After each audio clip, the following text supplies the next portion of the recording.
Ada dua alasan kenapa saya menulis buku tentang Sultan Agung.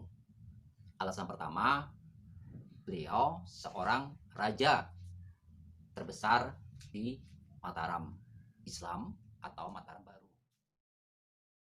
Alasan kedua, Sultan Agung merupakan pahlawan nasional Indonesia. Sultan Agung juga bisa disebut sebagai raja besar di tanah Jawa. Kenapa demikian?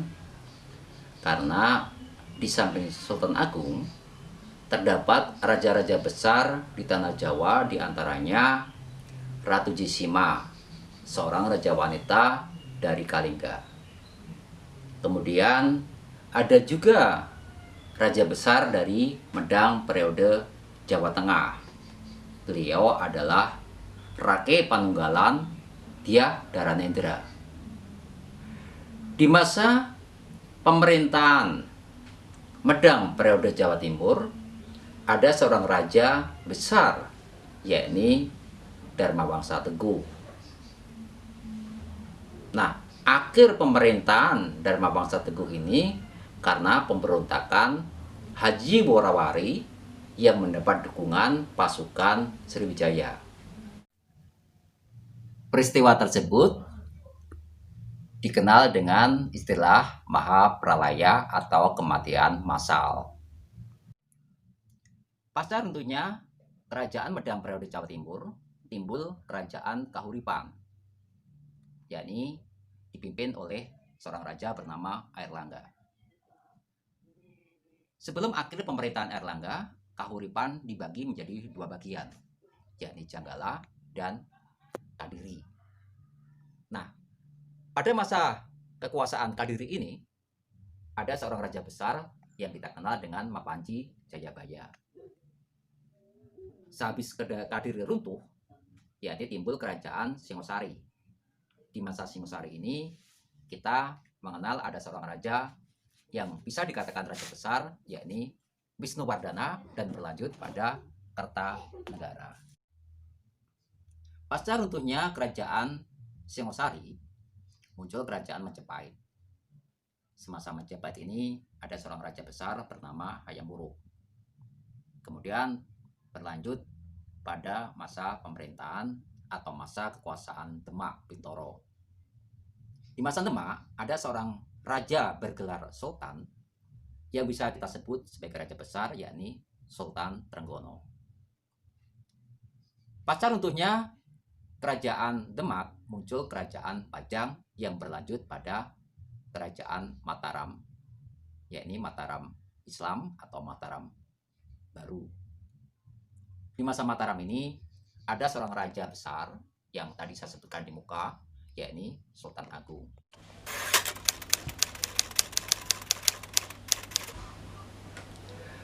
Sultan Agung merupakan putra Raden Mas Julang yang lahir dari Dyah Banuwati.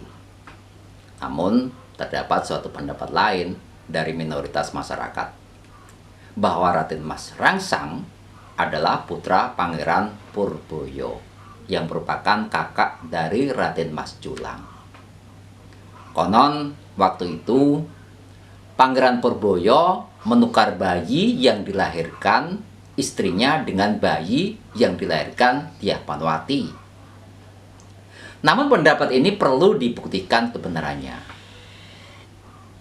Nah, sebagai Raja Mataram, Sultan Agung memiliki dua permaisuri, yakni Ratu Kulon yang merupakan putri Sultan Cirebon dan Ratu Wetan yang merupakan putri Temenggung Uposanto dari Kadipaten Batang. Silsilah Sultan Agung juga bisa ditilik dari Babat Tanah Jowo. Nah, menurut naskah tersebut, leluhur-leluhur Sultan Agung, yakni terdiri dari Nabi Adam, Nabi Sis, Yang Nurcahyo, Yang Nuroso, Yang Wening atau Yang Menang, Yang Tunggal, Sang Hyang Guru, Sang Hyang Bromo, Brahmani, Tritrusto, Parikenam, Manu Mamoso, Satrukem, Sakri, Polosoro, Abiyasa, Pandhudewanata, Arjuna, Abimanyu, Parikesit, Yudhoyono, Gendrayana, Jayabaya, Jaya Amijaya, Jaya Amisena, Mapunggung, Kandilawan, Resi Gatayu, Lembu Amiluhur, Raden Panji, Dalalean, Munding Wangi, Sangra Pamakas, Joko Sesuruh, Prabu Anom, Adaningkung, Hayam Wuruk, Lembu Amisani, Bro Tanjung, Raden Alit, Bro Wijoyo, Budan Kejawan atau disebut juga dengan Lembu Peteng, Getas Pandowo, Ki Ageng Selo, Ki Ageng Enis, Pemanaan atau Ki Ageng Mataram, Raden Bagus atau Danang Sutowijoyo atau Panembahan Senopati, Adipati Anom Mataram atau Raden Mas Julang, dan kemudian Sultan Agung itu sendiri. Sesudah kemakatan Sultan Hadiwijaya pada tahun 1582, Mataram mulai dibangun. 4 tahun kemudian, atau tepatnya pada tahun 1586, Mataram yang didirikan oleh Raden Bagus atau Danang Sutowijoyo atau Panembahan Senopati tersebut resmi sebagai kerajaan yang merdeka dari Pajang.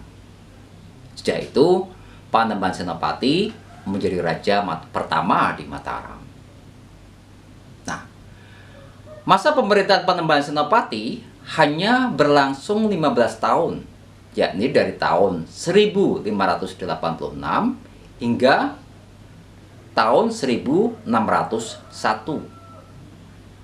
Sesudah kemangkatan Panembahan Senopati, Raden Mas Julang atau Sri Susuhunan Adi Prabu Hanyokrawati Senopati ing Ngalogo Mataram, putranya, menjabat sebagai Raja Mataram, yakni sejak tahun 1601 sampai 1613. Pengganti Raden Mas Julang sebagai Raja Mataram adalah Raden Mas Wuryah atau Adipati atau Temenggung Martopuro. Karena memiliki cacat tunagrahita, Raden Mas Wuryah hanya menjadi raja sehari, yakni pada tahun 1613. Hal ini sekadar memenuhi janji Raden Mas Julang kepada Ratu Tulungayu yang akan menebalkan Raden Mas Wuryah, putranya, sebagai raja. Nah, sesudah Raden Mas Julang lengser ke Prabon atau turun tahta, Raden Mas Rangsang dinobatkan sebagai Raja Mataram, yakni sejak tahun 1613 sampai 1645.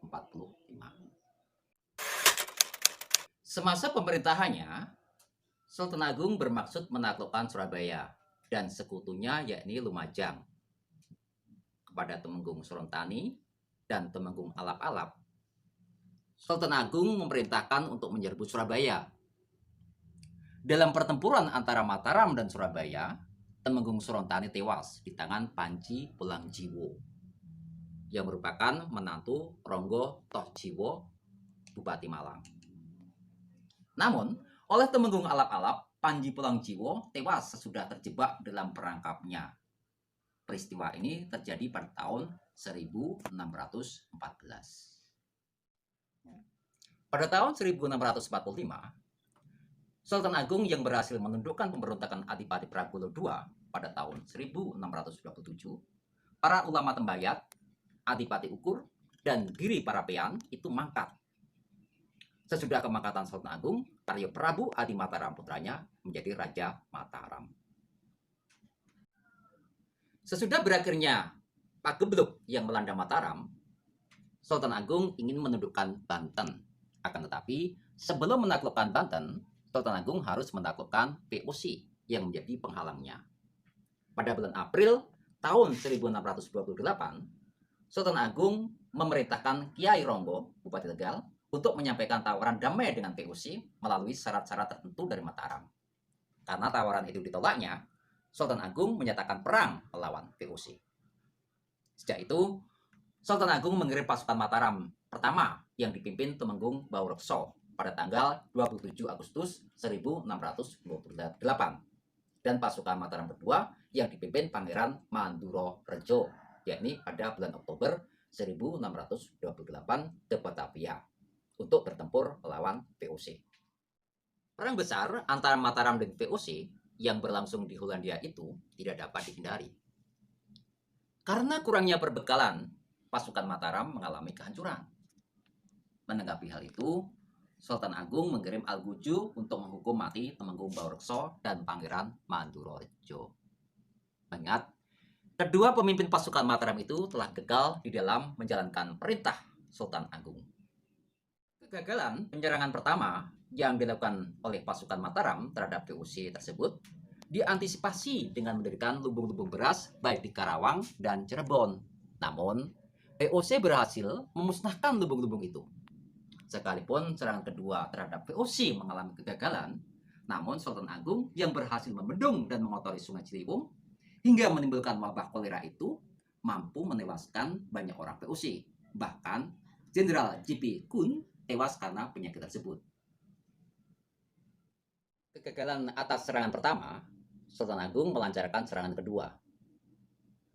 Sultan Agung kembali mengirim pasukan pertama Mataram pertama di bawah pimpinan Adipati Ukur pada bulan Mei 1629 dan pasukan Mataram II di bawah komando Adipati Juminah pada bulan Juni 1629. Jadi total dari kedua pasukan Mataram tersebut sekitar 14.000 orang.